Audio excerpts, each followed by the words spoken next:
শরীরটা বেশি একটা ভালো নয়, আর এদিকে দেখো মেয়েকে নিয়ে বসে আছি। আজকে সকাল থেকেই মানে একদম এরকম অবস্থা, মানে 7 বার মানে বাইরে গেছি, যাওয়ার পর এখন শরীরটা অনেকটাই দুর্বল হয়ে গেছে। তো কী করবো মানে কিছুই বুঝতে পারছি না। আর এই দেখো মশার উৎপাতে ভিতরে বসে আছি।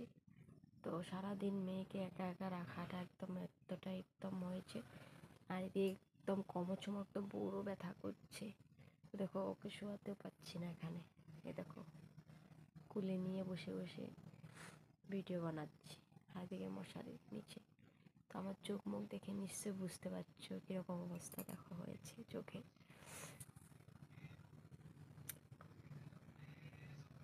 আর একদম কথা বলতে একদম ইচ্ছে, আমার শরীরে যে এনার্জিটুকু এরকমটুকু নেই যে কী করবো আমি বুঝতেই পারছি না।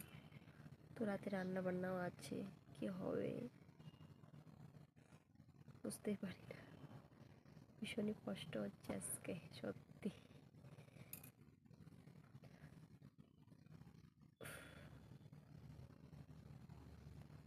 শরীর ভালো না থাকলে যে বাচ্চা সামলাটা কতটা কঠিন আজকে বুঝতে পারলাম।